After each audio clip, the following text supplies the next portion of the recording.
Halo, selamat sore teman-teman semua. Oke, nah gimana kabarnya teman-teman untuk weekend-nya? Semoga sehat selalu ya. Nah, terima kasih teman-teman yang sudah hadir sore hari ini untuk sharing-sharing nih bersama Kang Aruman. Jadi, sore hari ini kita mau ngebahas gimana nih caranya untuk memilih media partner yang tepat. Nah, sebelum kita mulai, teman-teman juga boleh banget kenalan ya dengan cara mengisi absen. Jadi, linknya yang teman-teman sudah join di Zoom, langsung aja ke kolom chat. Jadi langsung aja diklik linknya, lalu diisi nama, nomor telepon, dan juga link Lumoshop-nya. Nah, jangan lupa untuk bergabung di grup Facebook Lumonation untuk mengetahui nih informasi atau mungkin teman-teman mau tanya-tanya di grup tersebut boleh banget ya. Jadi sekarang juga, nah yang mau dapetin materi kita pada hari ini, teman-teman juga langsung aja diisi absennya. Jadi langsung aja diisi untuk nama, nomor telepon, dan juga link Lumoshop-nya. Karena teman-teman di sini banyak banget benefitnya kalau sudah mengisi absen nih gitu. Jadi teman-teman yang di YouTube juga boleh banget kalau misalkan mau mengisi absen, linknya sudah ada di deskripsi YouTube. Jadi langsung aja diklik sekarang juga linknya. Oke, nah sebelum kita tanya-tanya atau mungkin sharing-sharing nih sama Kang Aruman, jadi teman-teman boleh nih yang udah download aplikasi Lumoshop-nya tapi belum melakukan registrasi, nah sekarang juga boleh banget langsung registrasi aja, karena di sini ada paket khusus pengguna baru, yaitu ada 24-40 kupon diskon hingga 20% dengan maksimal potongan mencapai 650.000. Dan ada 5-10 kupon gratis ongkir hingga 100% dengan maksimal potongan mencapai 150.000 nih. Jadi teman-teman langsung aja sekarang juga, ini hanya untuk paket khusus pengguna baru, jadi jangan sampai ketinggalan. Nah, di sini juga kalau misalkan teman-teman sudah melakukan registrasi, jangan lupa untuk aktifin jasa pengirimannya ya di aplikasi Lumoshop-nya, karena sudah banyak banget nih pengiriman yang tersedia di Lumoshop. Misalkan teman-teman mau aktifin JNE, JNT si cepat, atau mungkin banyak nih, masih banyak pilihannya, teman-teman boleh langsung pilih aja, misalkan mau aktifin Grab Express-nya, atau mungkin GoSend-nya. Nah, cara untuk aktifinnya gampang banget nih. Langsung aja dibuka aplikasi Lumo Shop-nya, lalu buka untuk atur metode pengiriman, lalu klik icon switch pada jasa pengirimannya. Jadi teman-teman langsung aja diklik mana yang mau diaktifin. Misalkan mau aktifin GNT atau Ninja Express, atau mungkin teman-teman mau aktifin semuanya. Langsung aja diklik di sini. Nah, nanti kalau teman-teman sudah mengaktifkan, nanti lambangnya akan seperti ini nih, pengaturan pengiriman sukses diperbarui. Jadi, jangan sampai ketinggalan untuk mengaktifkan jasa pengirimannya. Nah, di sini pastinya teman-teman yang hadir adalah para pembisnis handal nih.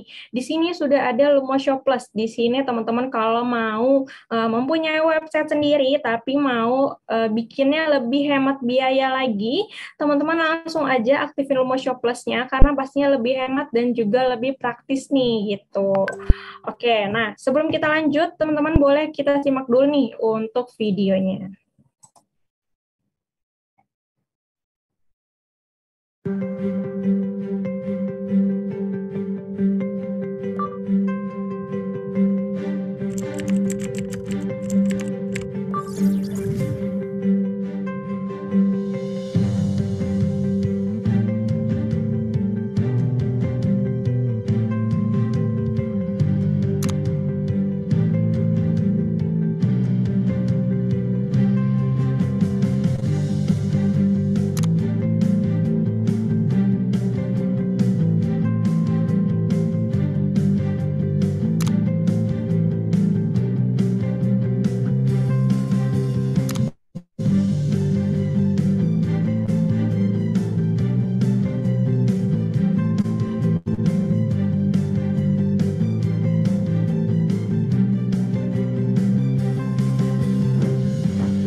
Pakai Lumo Shop sekarang.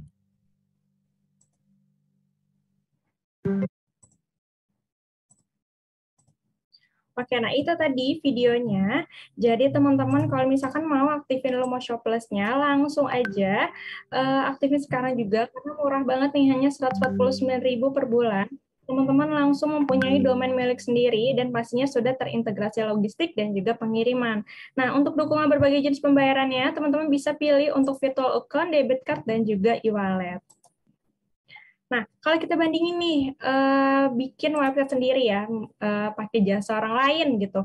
Nah, di sini mahal banget pastinya 3 juta per tahun, tapi kalau teman-teman mengaktifkan Lumo Shop Plus-nya, pastinya lebih menghemat dan juga lebih praktis lagi. Oke, nah di sini ada tutorial menggunakan fitur domain milik sendiri nih. Yang pertama, teman-teman langsung aja buka aplikasi Lumo Shop-nya, lalu pilih binder domain untuk milik sendiri nih, jadi fitur yang sering dipakai. Nah, untuk step keduanya, pilih pengaturan dan klik pengaturan bisnis. Jadi dipastiin dulu, teman-teman sudah berlangganan di Lumo Shop Plus-nya. Dan untuk step ketiganya, klik link pengaturan domain, dan step keempatnya, pilih banner dapatkan domain gratis dari Lumo Shop. Dan step kelimanya, isi nama toko teman-teman dan klik cari, setelah itu pilih list domain. Dan untuk yang terakhirnya, teman-teman bisa langsung aja dipilih, pastiin domainnya sudah selesai. Jadi nanti teman-teman boleh langsung aja di screenshot untuk tahapannya. Dan pastinya teman-teman yang hadir di sini adalah para pembisnis nih, jadi nggak usah capek-capek lagi kita menghitung keuntungan atau kerugian dari bisnisnya teman-teman menggunakan buku tulis gitu kan, atau mungkin masih menggunakan pulpen gitu ya. Nah, di sini kita bisa mengatur keuangan dengan mudah menggunakan aplikasi Lighthouse. Jadi teman-teman untuk pencatatan keuangannya langsung aja menggunakan Lighthouse, langsung aja dibuka handphonenya, mau nyatet dimanapun kita bisa nih teman-teman. Jadi boleh sekarang juga untuk mendownload aplikasi Lighthouse-nya. Dan juga jangan lupa nih untuk cek ketersediaan voucher diskon pada aplikasi Lumo Shop teman-teman secara berkala, jadi jangan sampai ketinggalan untuk kupon dan juga vouchernya. Oke, nah ini Kang Arumannya sudah hadir. Jadi sore hari ini kita mau ngebahas ya Kang, cara tepat pilih media partner. Oke, Kang Aruman gimana kabarnya hari ini, weekend-nya? Alhamdulillah, Kak Suci. Sehat semua ya? Sehat, Alhamdulillah. Oke, nah kita langsung mulai aja ya Kang ya. Oke, bisa Boleh. dibantu share aja ya Kang Suci ya? Oke, oke, oke. Jadi teman-teman boleh nih nanti kalau misalkan Kang Armannya sudah selesai atau mungkin lagi ngejelasin, ada pertanyaan langsung komen aja di kolom chat, jadi nanti langsung kita tanya-tanya. Oke, sebentar Kang, aku bantu share ya. Ya, silakan. Silakan.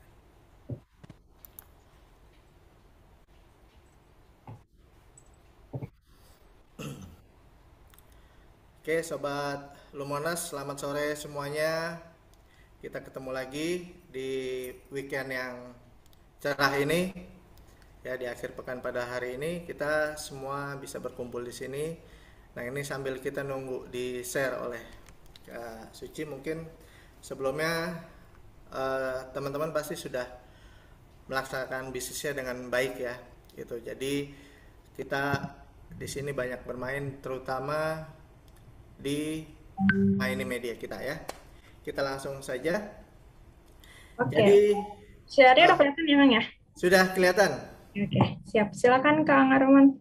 Baik, terima kasih. Nah, ini kita di sini saat ini kita bicara soal media partner ya. Gitu, gimana dalam namanya usaha yang dijalankan oleh teman-teman itu kan butuh untuk promosi sebenarnya. Nah, bentuk-bentuk promosi itu ada macam-macam, ada yang dilakukan sendiri, ada yang kita juga menggunakan jasa orang lain. Nah, dalam hal ini, untuk saat ini kita akan membahas media partner bikin untung terus. Ya, ini yang menjadi tagline kita. Jadi semoga dengan mempelajari ini, hari ini nanti teman-teman Lumonas pada makin untung nih usahanya tentunya ya. Oke, kita lanjut, Pak Suci.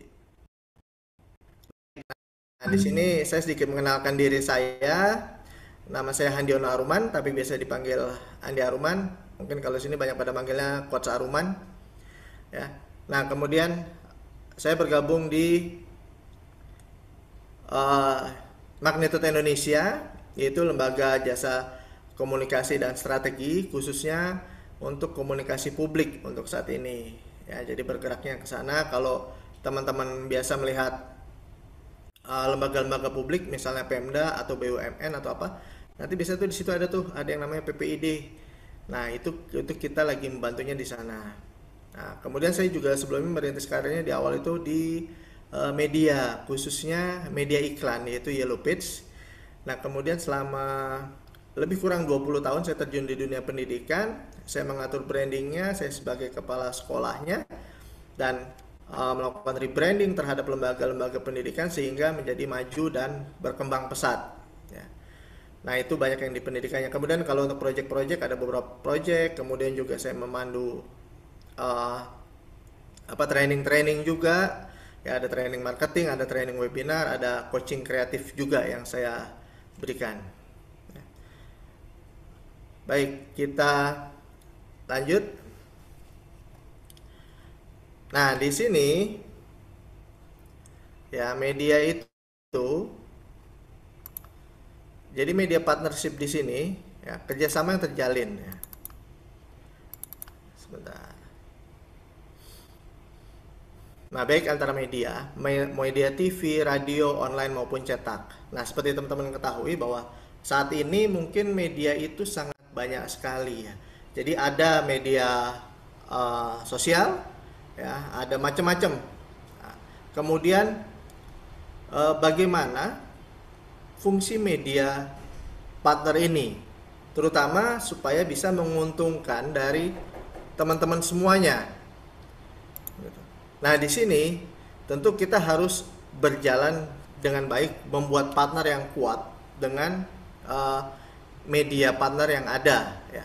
Karena bisa juga media partner itu bisa kita cari sendiri atau bisa juga memang ada yang menyediakan untuk mengkomunikasikan kebutuhan media teman-teman untuk dipublish di berbagai macam media. Itu saat ini ada juga banyak jasa-jasa yang melakukan itu. Biasanya disebutnya sebagai ada media coverage, ada kalau biasa umumnya disebutnya media partner ya. Itu dia misalnya teman-teman bikin event nih gitu, lalu atau launching produknya. Nah, supaya bisa produknya itu di-share kemana-mana dan publisitasnya dengan baik, nah itu butuh partner. Kadang kan kita juga bingung saat kita terjun sendiri, kita harus masuknya kemana sih? Misalnya kita mau masuknya di TV, itu cara masuknya bagaimana? Atau kita mau masuknya di eh, radio supaya kita bisa ada wawancara di prime time-nya mereka, itu gimana caranya? Nah, kadang kita tidak menguasai hal itu karena kita sibuk dengan produk kita dan jualan. Nah, maka tidak ada salahnya teman-teman melakukan kerjasama ya dengan media partner yang ada. Nah, saat ini itu ada banyak. Nanti kita akan bahas lebih dalam ya. Cuman di sini memang saya ingin tegaskan bahwa media partner yang relevan ya, itu teman-teman harus hati-hati juga, karena jangan sampai hanya di blast saja kemana-mana tapi tidak tepat sasaran ya, tidak sesuai dengan produk yang teman-teman punya, yang teman-teman miliki. Nah, kalau seperti itu tandanya nggak jadi untung nih. Padahal tujuan utama dari bekerja sama dengan media itu tentu adalah keuntungan yang bisa berlipat ganda. Dalam hal ini adalah brandingnya naik, produknya lebih dikenal orang, lebih dicari oleh orang, ya oleh customer atau oleh klien. Nah, inilah fungsinya dari media partner.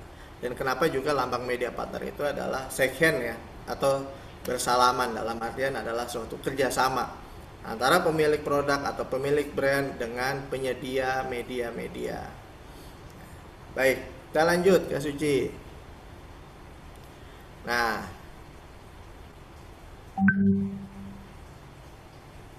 untuk riset. Nah, jadi fungsi media partner itu dia melakukan juga sebelumnya adalah media research. Media riset ini kenapa sangat diperlukan? Karena tadi harus sesuai. Apa yang diberikan oleh media, apa yang dilakukan, itu harus sesuai dengan produknya teman-teman. Jadi jangan sampai cuman begini, ada misalnya ya, media partner, dia menyediakan jasa untuk menyediakan media, lalu dia bilangnya hanya, oh media saya tercover di sini, seluruh Indonesia atau bahkan mungkin di seluruh dunia. Apakah kita membutuhkan itu? Nah, kembali lagi, kita nyampe nggak produk kita untuk ke sana? Atau misalnya, saya dijangkau kemarin-kemarin itu sempat ada yang banyak, itu termasuk media coverage juga sebenarnya, menjangkau 1000 grup WhatsApp atau apapun lah, itu masuk ke media juga. Kemudian ada juga marketplace, sekian banyak marketplace. Nah, tapi kan ini sesuai enggak? Nah, ini yang harus teman-teman perhatikan, harus benar-benar dilihat, di riset juga. Jadi tidak hanya main yaudah deh titip uang, titip produknya, kenalkan produknya untuk dipublish. Karena kalau publishnya tidak sesuai sasaran, ya sayang juga kan. Nah, maka dilakukanlah yang namanya media planning juga. Nah, di sini adalah perencanaan jenis medianya. Jadi tadi juga dilakukan riset, yaitu jenis medianya, lalu kemudian misalnya dari yang audiens dari media tersebut gitu. Jadi yang menggunakan media itu tuh di usia berapa sih, demografinya seperti apa gitu. Bener nggak untuk geografinya sesuai dengan yang kita inginkan atau lokasinya gitu. Atau dia hanya menyebar terlalu luas juga, kalau itu tidak bisa kita jangkau untuk kita layani, penjualan produk kita juga percuma ya buat kita gitu. Nah, ini harus benar-benar juga dilihat oleh teman-teman semuanya. Karena memplankan untuk menggunakan media itu tidak bisa sembarangan. Mungkin kalau teman-teman untuk contoh misalnya teman-teman mau launching produk nih. Saat mau launching produknya tentu butuh dong untuk di cover, untuk diliput oleh banyak media. Kalau kita tidak punya kenalan, teman-teman media, ya bisa gunakan media partner. Tolong dong liput, undangan untuk liputan. Nah, launching tuh. Nanti masuknya kemana-mana saja, beritanya ada di mana aja. Nah, itu bisa teman-teman sampaikan. Lalu teman-teman juga minta nanti reportnya juga. Ya, biasanya nanti ada MOU-nya, ada reportnya, covernya seberapa. Kalau misalnya yang medianya online, berapa kali klik, berapa kali dilihat, itu harus ada ukurannya. Jadi jangan beli putus aja, jangan cuman Yaudah, misalnya saya punya jasa untuk media coverage, lalu teman-teman bayar aja ke saya tanpa minta researchnya dulu tadi. Jadi bisa minta researchnya dulu, lalu plannya oleh si partner tadi seperti apa, melihat produk kita, kan kita kenalkan nih produk kita. Lalu dia memplankan, oh ini sasarannya adalah usia 25 sampai 40. Oke, tandanya pakainya media-media yang digunakan ABCD misalnya, apa aja gitu kan, apa bisa pakai, misalnya kalau yang media online bisa pakai Facebook atau misalnya Instagram atau malah TikTok gitu. Nah, atau juga ternyata tidak sesuai nih yang menggunakan media-media tersebut, bisa juga pakai yang lain. Nah, setelah jelas, researchnya jelas, kita dapat plannya atau rencananya, kita terima juga, teman-teman terima, lalu barulah dilakukan media buying, barulah teman-teman keluarkan biayanya. Oke, ini kita beli medianya, bukan beli medianya ya, tapi kita pasang iklan atau misalnya advertorial di mana-mana ya, atau misalnya kita pasang videonya di mana. Nah, itu juga harus sesuai sasaran. Kalau sekarang tuh sudah untuk yang media-media online ada yang contoh kayak FB dia ada, dan Google Ads itu ada dia spesifikasinya ya, mau sasarannya apa saja, maksudnya usianya, cakupan lu wilayahnya, kemudian gendernya. Nah, itu sudah tersedia. Jadi tersedia pilihannya, teman-teman isi formnya, lalu sampaikan juga produknya teman-teman, jadi sasarannya jelas. Jadi dia menyebarkannya tuh jelas, tidak hanya sembarangan. Nah, lalu barulah yang terakhir adalah tadi media placement, jadi penempatan media-medianya. Oh ya, media partner ini juga tidak hanya untuk di media cetak, televisi atau radio, tapi juga media luar ruang ya. Dalam hal ini juga termasuk adalah papan-papan iklan atau billboard ya. Kalau sekarang itu atau spanduk ya, atau misalnya kalau kayak, tapi jangan diikutin lah kalau yang pasang-pasang di pohon-pohon itu merusak pohon. Nah, itu sebenarnya juga masuk ke media placement. Jadi dia menempatkan media yang digunakannya itu apa saja, lalu diputuskan lah gitu. Nah, inilah fungsi dari media partner, karena dia yang menyediakan, dia yang mencari, mensupport kebutuhan dari teman-teman terkait dengan media. Oke, Kak Suci, lanjut. Nah, oh ya, kalau ada pertanyaan silakan langsung di chat aja ya, diklik aja kolom chatnya. Ya.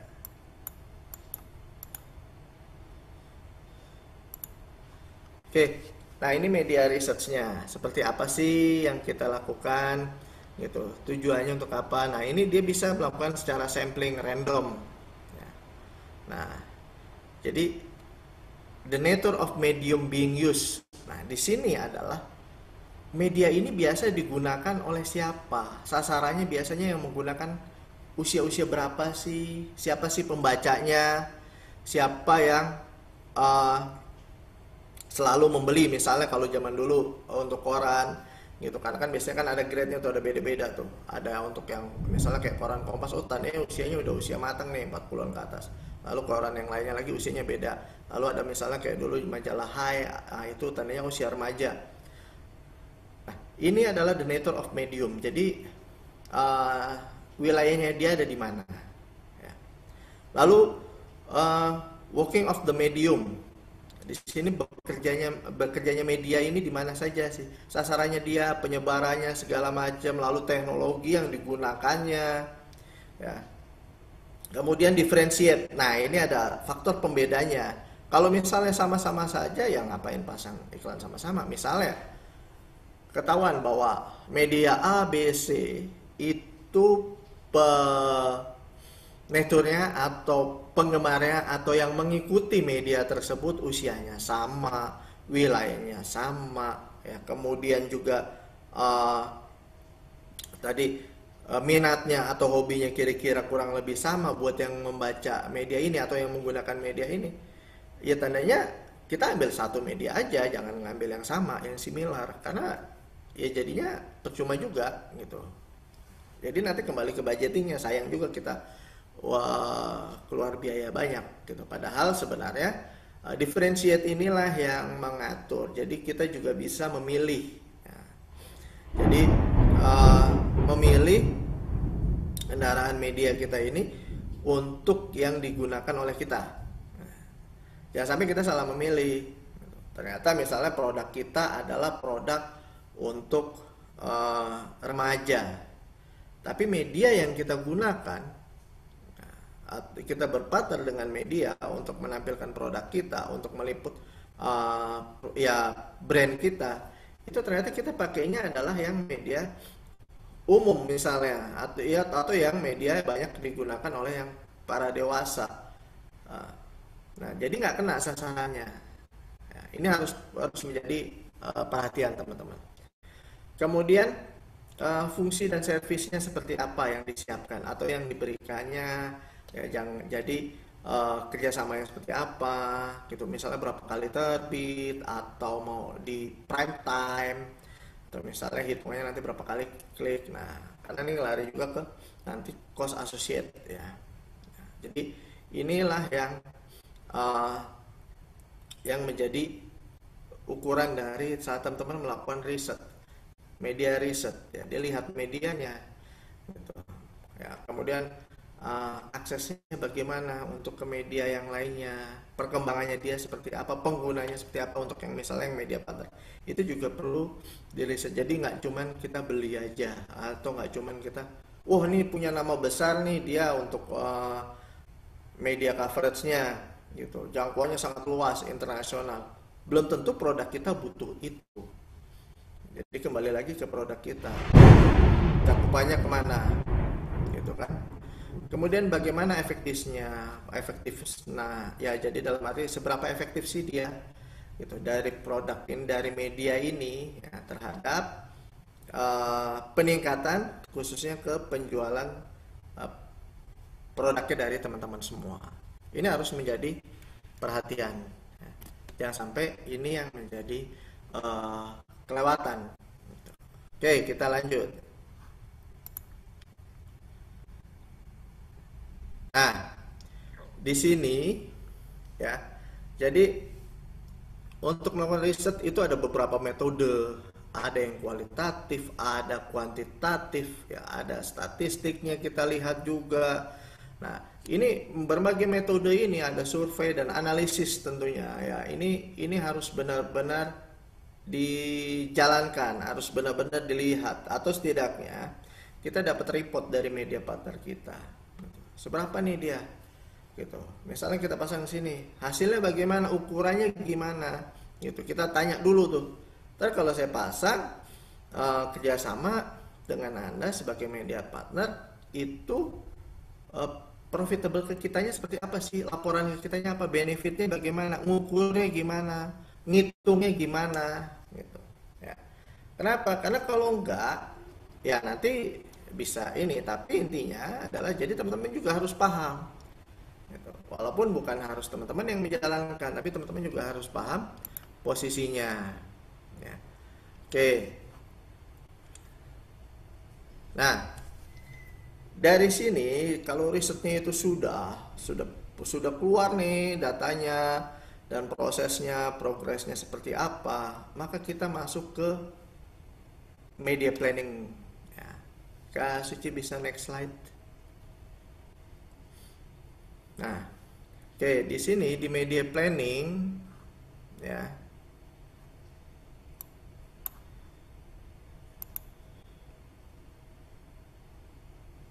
Oke.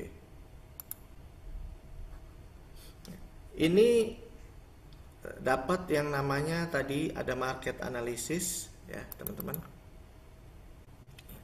Nah, di market analysis ini kita harus benar-benar juga tadi sebenarnya di riset tadi ya, ini harus masuk. Jadi masuk di laporan. Kalau kita udah kerjasama dengan media partner, dia harus siapkan nih media planning prosesnya.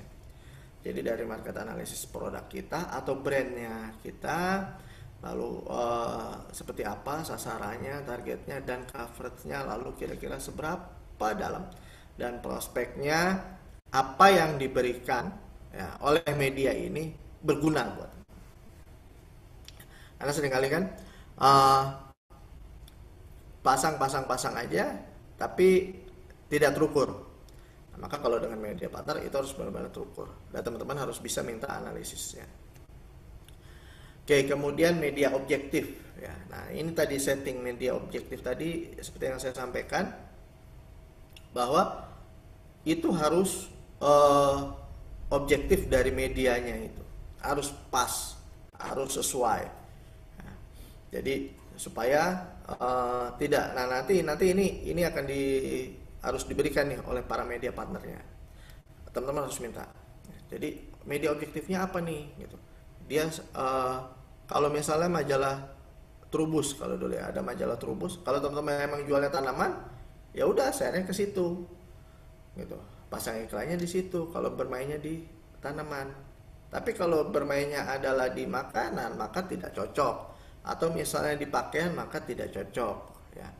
Disinilah ya harus diperhatikan, dan teman-teman juga bisa harus mengontrol kemana aja nih disebarnya gitu. Karena supaya clear, nggak cuma main sebar tapi supaya tepat sasaran juga. Nah, kemudian bagaimana media strategi developmentnya atau pengembangannya seperti apa, strateginya gimana, terbitnya kapan ya. Ini bahkan masuk ke time-nya ya. Misalnya masuk ke yang sosmed, pasnya di hari apa ya gitu, atau pasnya untuk pakainya sosmednya apa nih, ini keluarnya, dan bahasanya pun juga harus beda-beda setiap media yang digunakan. Maka bahasa atau pola yang dipakai itu sebisa mungkin juga beda. Karena apa? Karena beda dengan beda juga segmen pengguna media tersebut atau pembacanya lah ya. Nah, di sini ya, pengembangan ini harus benar-benar menjadi masukan untuk teman-teman. Lalu bagaimana implementasinya? Ya, jadi kalau implementasinya di sini harus memang berjalan sesuai dengan targetnya, sesuai dengan produknya, ya, sesuai dengan yang dibutuhkan, dan tentu harapannya sesuai dengan hasilnya. Ya. Karena semakin luas ya, dan semakin tepat sasaran, tentu hasilnya pun akan semakin maksimal untuk produk dari teman-teman semua. Dan jangan lupa juga tetap lakukan evaluasi serta follow up lagi. Jadi tetap lakukan evaluasi, berjalan, dilihat lagi, nanti berputar ulang lagi ya.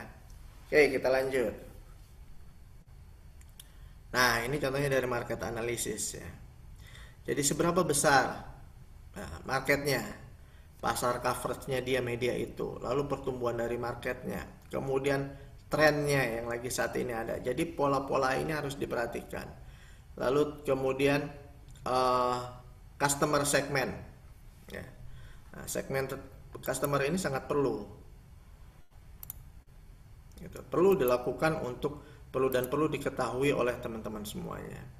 Jangan sampai ini tidak terakomodir ya, atau terlewati. Tentu akan nanti berimbas juga nih ke sasarannya. Lalu kompetitor analisis. Nah, ini sangat perlu. Ini untuk market analisis. Ya, jadi kompetitor analisisnya harus diperhatikan. Perusahaan mana sih yang menjadi kompetitor? Lalu bagaimanakah dunia bisnisnya berjalan, atau lingkung bisnis yang dijalankan teman-teman sesuai atau enggak. Lalu berjalanlah untuk strategi yang berikutnya lagi. Jadi ini akan berjalan terus ya. Ya, kita lanjut. Oke, nah ini untuk media objektif di sini. Ya, di sini kita lihat awareness-nya, kemudian engagement-nya, hubungannya, lalu conversion-nya. Nah, bagaimana produk tersebut bisa terinformasikan dengan baik ya. menjadi top of mind, menjadi yang menjadi pilihan utama atau awareness-nya. Jadi kalau dia bicara soal produk A, lalu setelah teman-teman masuk ke media ini itu bisa naik ya. Karena tujuannya apa? Raise visibility. Jadi meningkatkan ya penampakan produk. Jadi supaya produknya tuh jadi biasa. Jadi dikit-dikit ingatnya produknya teman-teman. Saat dia butuh produk yang sejenis. Itu tujuannya. Lalu engagementnya bagaimana? Bagaimana interaksinya dengan customer ya. Dari produk tersebut, misalnya teman-teman pakai media radio, ada kuis-kuisnya misalnya, lalu ada vouchernya, lalu dan lain sebagainya, sehingga membuat si pengguna, misalnya dia tadinya tidak menggunakan, lalu karena dapat voucher itu dia coba deh pakai. Setelah pakai, oh ya ternyata bagus loh ini apa segala macam. Nah itu tentu engagementnya dapat nih ya. Lalu juga penggunanya di sini adalah bagaimana mengajarkan ya, pengguna atau partisipasi dari media ini untuk produknya dari teman-teman ya. Nah, kalau hal ini sudah dilakukan, maka hasilnya atau conversionnya yang didapatnya itu adalah drive customer for call to action. Jadi mendrive atau mengajarkan customer untuk melakukan pembelian, untuk buying, untuk beli produknya teman-teman, untuk menggunakan teman-teman. Karena sudah, oh ternyata, jadi ini juga bisa media ini untuk menaikkan brandnya juga ke teman-teman. Oh produknya ini mensponsori kegiatan A, gitu. Tampil nih di semua medianya. Misalnya kayak tadi, kayak kemarin, misalnya pas lagi di Mandalika, oh produknya apa aja nih yang nongol di sana. Misalnya teman-teman juga taruh di sana kerjasama, karena itu kan pasti kesorot juga untuk oleh media partner. Ya. Nah, lalu hasilnya adalah pembelian kembali ya. Oke lanjut. Nah strateginya, di sini teman-teman harus memperhatikan, kita pakai istilahnya, ini sebenarnya umum sekali ya, SMART.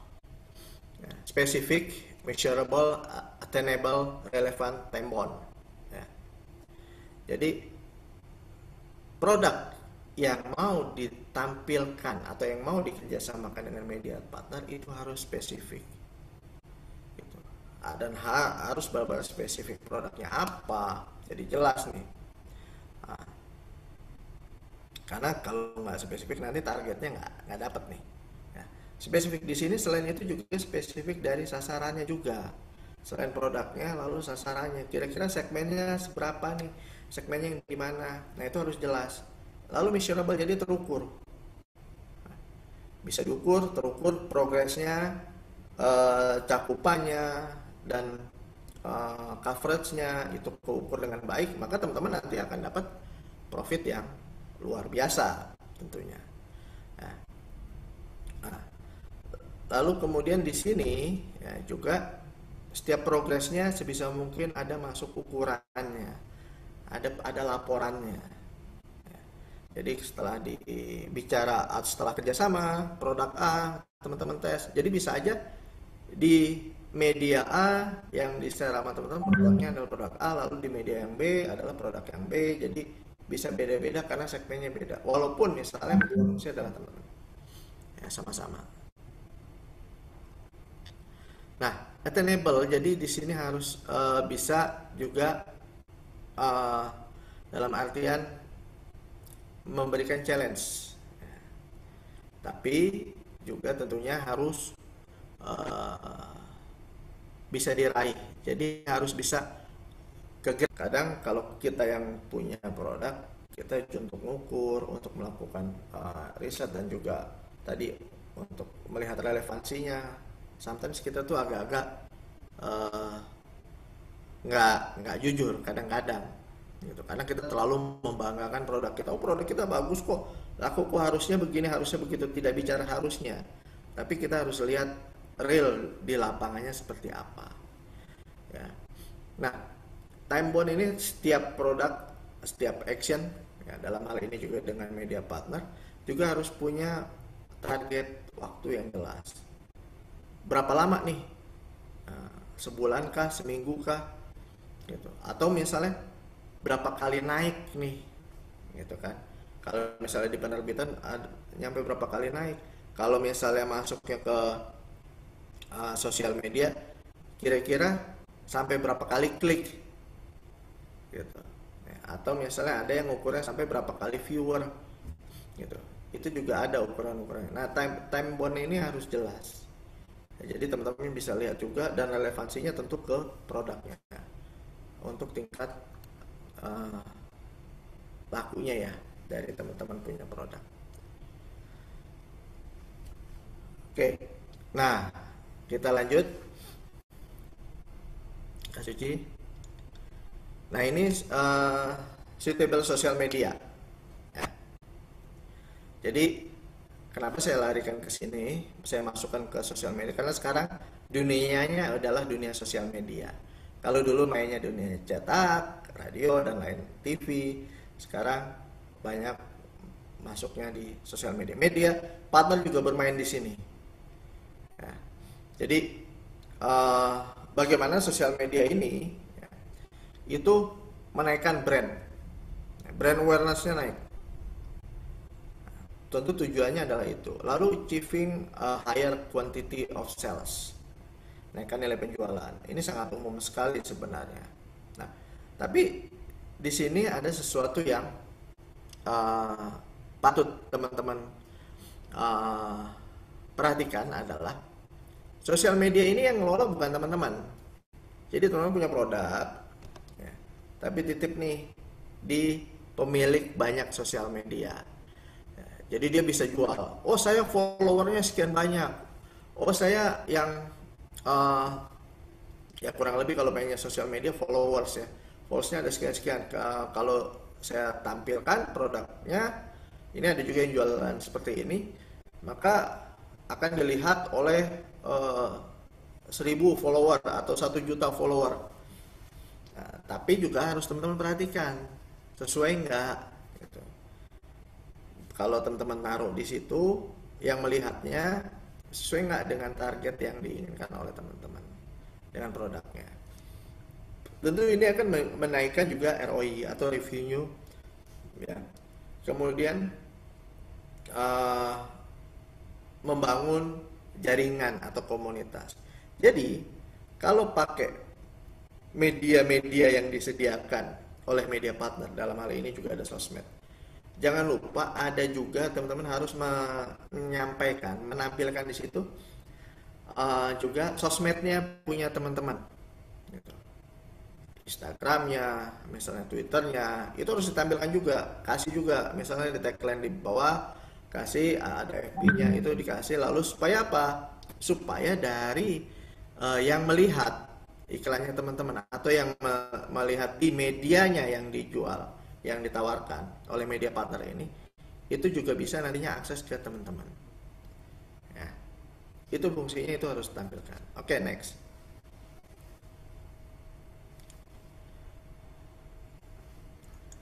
Nah, di sini metrik ini atau matrik daripada data biasanya kan gitu. Nah, data-data yang ditawarkan, di offering ke teman-teman. Oh, saya punya, misalnya saya punya Instagram, follower saya sekian. Kalau teman-teman mau pasang iklan, mau ini di saya, pasti peminatnya banyak. Tapi belum tentu tadi sesuai. Ya. Jadi brand awareness ini. Ini harus benar-benar dilihat ya. Karena seperti apa konten yang teman-teman bikin ya, itu walaupun menyebar, sesuai nggak sih, sesuai targetnya nggak? Atau kalau memang, kecuali kalau memang teman-teman pengen udah biar dikenal aja dulu, nggak ada masalah, sebar aja ke semuanya gitu, pasang semuanya kan. Nah, tapi bikin kontennya juga yang menarik, yang naikin brand awareness-nya, jadi kepedulian sama brandnya. Jadi kalau di sini brand ini jadi bukan selalu ke produknya, tapi lebih ke brandnya, ke brand utama dari teman-teman gitu. Bukan produk turunannya, supaya naiknya bagus. Jadi trust-nya kebangun. Tujuannya kan saat customer klien itu trustnya udah kebangun, udah percaya sama produknya teman-teman, nah itu udah salesnya udah pasti luar biasa gitu kan. Nah, jadi di sini juga ada saat melihat metriknya atau relevansinya, itu ada tadi yang saya sampaikan, eh, berapa kali jumlah kliknya, ya. Kemudian eh, trackingnya seperti apa, kasarnya yang mengklik itu dia dari mana sih posisinya atau apa segala macam yang melihat, ini kaitannya ke sosmed ya gitu. Nah, tentu di sini menjadi dasar supaya kampanyenya atau kampanyenya atau iklannya teman-teman, promosinya teman-teman itu menaik indikasinya jadi bagus juga ya. Karena tujuan utama balik lagi adalah untuk supaya mereka membeli produk dari teman-teman, kemudian juga bisa menjadi penggemar yang baik bagi teman-teman. Oke, lanjut. Nah, di sini saya sedikit share aja walaupun ini adalah 2018 ya, dan ini adalah di Amerika. Di sini teman-teman bisa lihat pengguna Facebook paling besar, lalu Instagram, kemudian ada Messenger ya, ini Messengernya Facebook Messenger ya, kemudian ada Twitter, ada Pinterest ya, Snapchat. Nah, di sana tuh banyak di sana. Oke. Nah, ini grafik ini juga harus menjadi perhatian teman-teman. Jadi saat mau menggunakan sosial media, itu lihat, oh dia nih tingkatannya tinggi nih.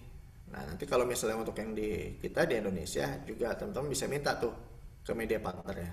Saya minta dong grafiknya dong. Harusnya mereka punya. Oke, lanjut.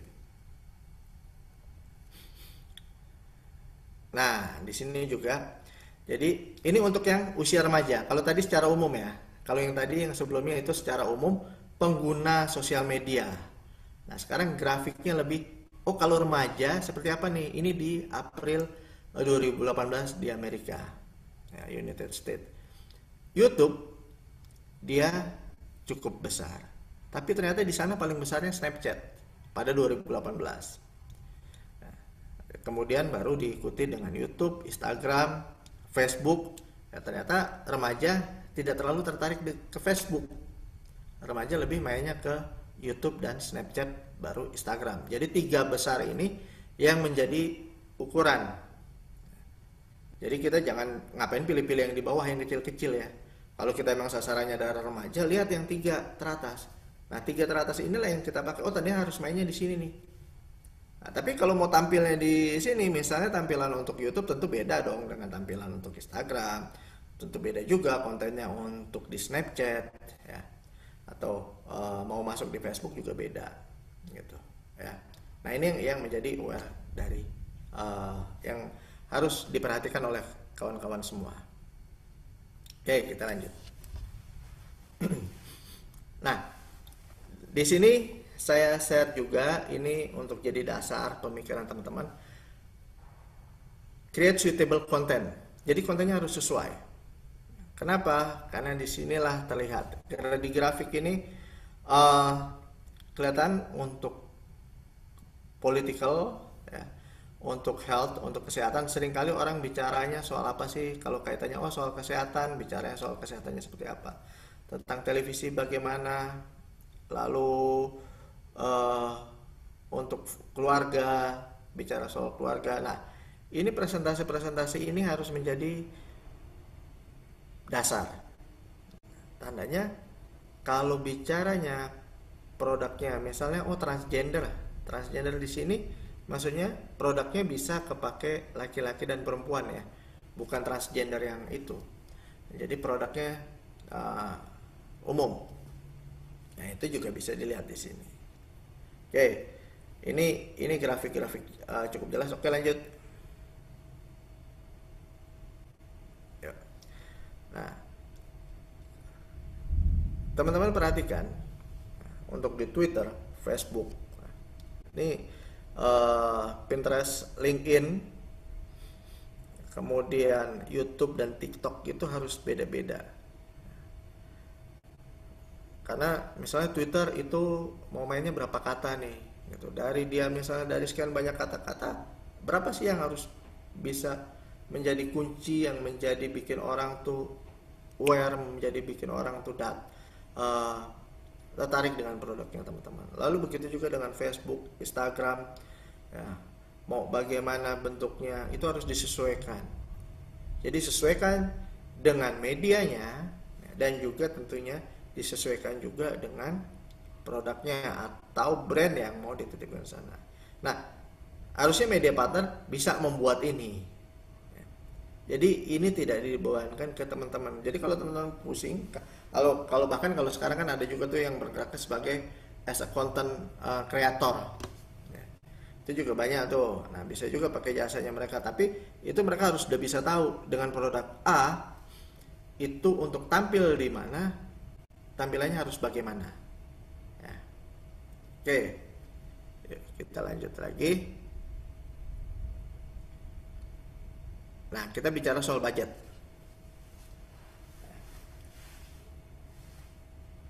Perusahaan biasanya menggunakan 5-15% dari revenue, dari total revenue setahun untuk promo, untuk iklan, dari 5-15%. Mayoritas dari 35-45% itu dari yang tadi ya, dari 5 atau 15% ini itu yang digunakan untuk digital marketing.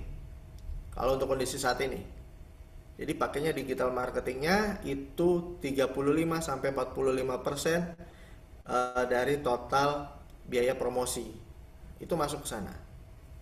Nah, ini makanya pertarungan di dunia digital marketing luar biasa ya, karena budgetnya juga sangat luar biasa. Jadi teman-teman juga harus bisa memperhatikan hal ini. Nah, mayoritas ya, dari menghabiskan 15-25% itu ya, itu untuk sosial media. Jadi dari digital marketing lalu masuk lagi ke sosial medianya itu 25% untuk membantu marketing. Nah, disinilah pertarungan untuk pembuatan konten dan lain-lain dan tampilannya seperti apa supaya menarik untuk para customer atau klien yang diharapkan untuk melihat produknya teman-teman. Oke, kita lanjut. Nah, di sini pilihlah media partner yang sesuai. Ya. Oke, jadi jangan sampai salah untuk memilih media partner. Pilih yang tadi sudah saya berikan ciri-cirinya dan yang kebutuhan dari teman-teman. Teman-teman harus berani tanya dan gali dari para media partner ini yang menawarkan jasanya. Harus sesuai dengan produknya teman-teman. Oke, lanjut.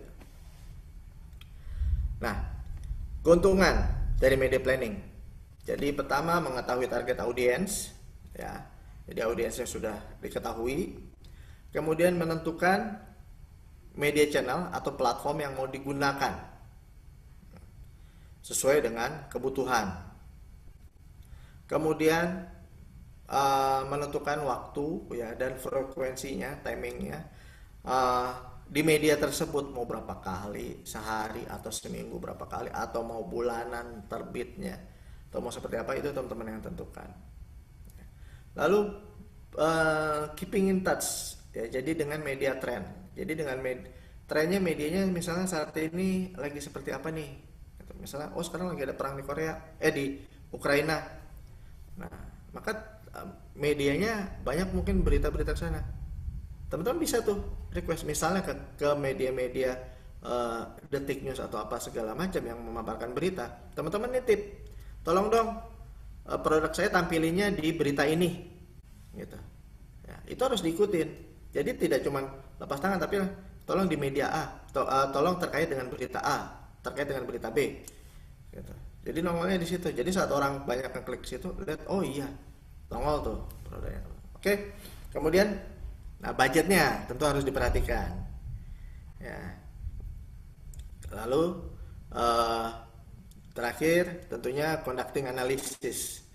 Nah, di sini eh, pastikan proses tadi di media planningnya itu berjalan dengan baik dan tentunya tidak memakan budget terlalu besar. Tadi perhatikan seluruh revenue hanya 5-15% untuk promosi dan sekian persen untuk sosial media. Nah, disitulah teman-teman nanti bisa atur. Oke, lanjut. Ya. Nah, jangan lupa di sini MOU dengan media partner. Ya. Biasanya kalau misalnya event itu kita bikin ada proposal ke media partner, ke media-media besar. Itu covernya juga harus menarik, harus bagus, harus bisa eye-catching, ya, yang menggambarkan produknya teman-teman, yang membuat mereka tertarik. Wih, cakep nih, gitu. Bisa nih jadi kita ikutan. Misalnya bisa bukan cuma produknya, tapi mungkin event yang teman-teman bikin, launching produknya atau apapun itu. Biasa mainnya di situ. Lalu profilnya harus jelas, gitu. Harus jelas, digambarkannya dengan baik, clear. Kemudian latar belakangnya, ya, tujuan dan konsep, lalu kegiatan. Kegiatannya apa aja nih yang dilakukan? Ini biasanya kalau mau bikinnya event ya, media partner event. Karena kalau biasa teman-teman lihat, kalau kita bicara di sini adalah teman-teman adalah pengusaha, biasanya kan launching produk. Nah, launching produknya seperti apa? Gitu. Kegiatannya berapa lama? Kemudian mau beli publikasinya mau seberapa besar? Dan juga perhatikan kebutuhan kerjasama, benefit media partner dan kontak person kegiatan itu harus selalu ditampilkan dan harus diberikan. Kalau benefitnya itu di offering ya, jadi di offering ke media partner. Kalau kerjasama dengan teman-teman ya, itu benefitnya dia apa sih? Karena kita tidak bicara keuntungan. Biasanya kalau dengan media partner atau misalnya teman-teman dia salah satu sebagai sponsor ya, atau ini itu tidak kena biaya atau teman-teman tidak keluar biaya, tapi dia berhak untuk meliputnya, mempublikasikannya, apa segala macam. Nah, itu ditampilkan semua. Ya. Oke, dan jangan lupa kontak person kegiatannya juga harus tampilkan. Ya, lanjut Kak Suci. Nah, bekerja sama akan menaikkan omset. Ya. Itu tagline-nya. Jadi kerjasamalah dengan para pemilik media atau yang memiliki usaha untuk media partner, karena di situ nanti memudahkan teman-teman. Jadi kasarnya teman-teman bisa fokus aja ke produknya ya, tanpa harus pusing-pusing untuk promosinya. Biarkan yang mempromosikan teman-teman yang lain. Oke, itu aja dari saya untuk sore hari ini. Terima kasih Kak Suci, saya kembalikan. Oke, terima kasih Kang Arman. Oke, nah sambil kita sesi tanya jawab nih, jadi teman-teman mau ingetin lagi, teman-teman yang hadir di YouTube, langsung aja kita isi absennya yang mau materi dari Kang Arman ini. Jadi boleh langsung diklik linknya ada di deskripsi YouTube, boleh langsung aja diisi untuk nama, nomor telepon, dan juga link Lumo Shop-nya. Nah, teman-teman yang di Zoom, boleh langsung aja ke kolom chat, jadi boleh juga untuk diisi untuk absennya. Diisinya juga sama, jadi untuk nama, nomor telepon, dan juga link Lumo Shop-nya. Oke, nah di sini udah ada beberapa pertanyaan nih, Kang. Jadi boleh langsung aku bacain ya. Boleh. Oke, nah ini ada dari Lumoners Kodijah. Sorry Coach, mau bertanya, ada metode khusus nggak dalam menentukan media partner yang tepat untuk produk kita? Misalkan produk saya figura foto dan jasa edit foto jadi kartun. Mungkin ada media partner yang tepat nggak nih menurut Kang Aruman? Oke, nah ini sebenarnya keren ya, karena dia bikinnya figur foto, kemudian ngedit jadi kartun. Nah, jadi kalau segmennya biasanya yang suka ini apa nih, gitu.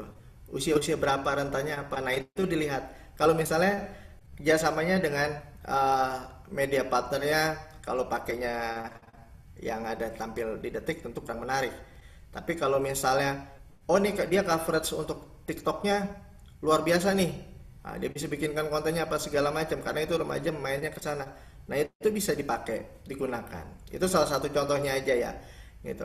Jadi bisa pakai, gunakan. Kalau mau langsung melakukannya juga bisa langsung bikin TikToknya, tapi bisa juga pakai yang dia sudah punya followersnya banyak nih, gitu. Tapi dilihat juga segmennya dia, penggemarnya dia, apakah sesuai nggak Kira-kira dia senang untuk yang pada jadi fotonya dirubah jadi kartun, seneng nggak ya, atau karikatur atau apa. Nah, kadang-kadang karena nih lintas gender nih keren nih, lintas gender dan juga lintas usia. Kadang malah juga yang udah sepuh-sepuh pengen juga tuh dikarikaturin tuh mukanya gitu kan, biar kelihatan lucu lah, kelihatan awet muda. Nah, ini covernya bisa lebih luas gitu ya. Lanjut. Oke, terima kasih Coach untuk jawabannya. Nah, ini juga ada dari Lumonos Hafiz. Assalamualaikum Coach. Tadi saya dengar tentang brand awareness. Bagaimana cara Ampuh membangun brand awareness? Nah, oke. Eh, Hafid ya. Jadi untuk brand awareness ini, ya, cara ampuhnya itu pertama tadi kita harus eh, produk atau brand yang mau kita bangun itu harus sesuai. Satu itu. Lalu kedua, isi mudah diingat. Biasanya terdiri dari 3 kata maksimum. Cari kata-kata yang cocok untuk produknya. Nah, ini nanti akan membangun branding sendiri. Lalu untuk menariknya lagi, untuk meningkatkan awareness-nya, saat kita tampilkan, kasih fungsinya, fungsi produk ini. Produknya fungsinya untuk apa, dan benefitnya atau keuntungan atau nilai lebih, value-nya dari produknya. Itu apa? Nah, itu ditampilkan. Nah, sehingga yang membeli itu akan sangat senang. Contoh ya, ini contoh aja, boleh ya Kak Suci ya? Jadi kayak yang kemarin tuh, wah, belum lama itu kan ada band Korea tuh BTS dipakai eh, kerjasama dengan salah satu restoran. Nah, padahal itu hanya di kemasannya saja, tapi khusus. Nah, itu orang pada datang membeli spesial. Ya. Padahal sebenarnya dia lagi mengangkat brandnya dia atau brand restorannya, tapi nempel dari sesuatu yang lagi tren. Itu juga bisa. Kalau mau cara-cara cepat seperti itu, misalnya, oh ada youtuber yang udah keren banget atau tiktokers yang followersnya luar biasa, pakai aja ya, karena itu juga bisa menaikkan awareness-nya. Oke, itu ya Hafiz ya. Oke, terima kasih Coach untuk jawabannya. Nah, ini juga ada pertanyaan dari Lumonor Suci. Halo Coach, bagaimana menyusun caption atau deskripsi postingan sosial media yang tepat untuk masing-masing sosmed? Karena tadi Coach bilang masing-masing sosmed punya karakteristik tersendiri. Gitu. Iya, betul. Jadi karakteristiknya ini harus diperhatikan ya. Ini sama ya. Oke, jadi di sini karena tadi misalnya untuk Facebook, pembaca Facebook itu rentang usianya seberapa? Karakter daripada sosmed yang digunakan kan beda-beda. Nah, karakter utamanya itulah yang harus diperhatikan, itu yang diikutin gitu. Jangan kita bermain sebenarnya gini. Jadi kan lucunya sekarang Twitter juga kalau nggak salah udah bisa video juga, tapi di situ lebih sebenarnya bermainnya adalah kata-kata gitu. Lalu di Instagram bisa foto dan video. Lalu di TikTok adalah video. Saat kita bermainnya di video, jangan kita terlalu banyak kata-kata. Saat karakteristik dari sosmednya itu adalah banyaknya adalah kata-kata, maka jangan banyak video atau gambar. Karena orang mungkin membukanya untuk membaca. Dia tidak mau untuk terlalu banyak gede bandwidth untuk ngebuka videonya atau yang lainnya. Itu jadi perhatian oleh teman-teman. Supaya apa? Supaya iklannya atau promonya teman-teman nih, captionnya, deskripsinya itu bisa masuk ke semuanya nih, bisa pas. Tapi jangan lupa itu harus dikaitkan atau dimixkan. Ya, dimixkannya apa? Bisa pakai hashtag produknya, atau bisa juga dikasih di situ link untuk ke sosmednya teman-teman yang lainnya. Ya, itu bisa di combine. Oke, lanjut. Oke, mungkin satu pertanyaan lagi nih sebelum kita akhiri. Jadi ada pertanyaan dari Lumonos Ramadan. Hai, saya mau tanya bedanya pengguna Facebook dan Instagram, karakteristiknya seperti apa agar saya bisa menyesuaikan konten di dua sosmed tersebut. Baik. Nah, ini kan eh, Instagram pada awalnya bermainnya adalah foto. Ya. Facebook pun ada foto. Tapi foto di sini ada perbedaan, di mana usia penggemar Facebook biasanya udah lebih dewasa. Usia untuk penggemar Instagram masih agak lebih muda. Itu dari segi usia pengguna. Lalu bahasa yang sering digunakan, bahasa Instagram. Kalau teman-teman sering main Instagram dan sering-sering main Facebook, itu pasti akan terasa tuh bedanya. Gitu. Di Facebook orang bisa bicara panjang. Dia cerita, dia tulis bisa panjang. Lalu tapi di Instagram saat tampilkannya panjang sekali, itu orang nggak lihat. Gitu, narasinya. Nah, ini karakter-karakter ini. Nah, ini harus bisa disesuaikan ya. Jadi itulah kondisinya. Nah, jadi bagaimana dari segi usia aja udah beda. Nah, teman-teman, Pak Nur Ramadan ini harus bisa perhatikan hal itu ya, kawan. Oke, itu. Oke. Eh, Oke, katanya terima kasih nih untuk jawabannya. Oke, Coach. Karena kita udah di penghujung waktu nih, jadi mau ingetin lagi teman-teman yang hadir di YouTube maupun di Zoom, langsung aja kita mengisi absennya yang ingin materi dari Coach Arman ini. Jadi nanti kita bisa langsung kirimkan. Jadi jangan sampai ketinggalan untuk materinya. Oke, Coach. Terima kasih banyak nih untuk waktunya untuk sharing-sharingnya di waktu weekend ini. Pastinya ilmunya ini sangat bermanfaat buat aku dan teman-teman yang hadir di YouTube Oke. maupun di Zoom. Oke, sukses terus nih buat Kang Aruman. Teman-teman semua juga terima kasih banyak yang udah ikutan sharing-sharing pada sore hari ini. Oke, Kang Aruman, terima kasih banyak untuk waktunya. Makasih Kak Suci. Oke. Teman-teman Lumana sukses selalu. Jangan lupa berpromosi dan iklan. Oke, Coach. Terima kasih untuk sarannya ya. Oke, terima kasih teman-teman semua. Terima kasih, Coach. Lanjutin lagi nih untuk weekend-nya ya, teman-teman dan Coach. Di materi selanjutnya. Terima kasih. Sukses selalu.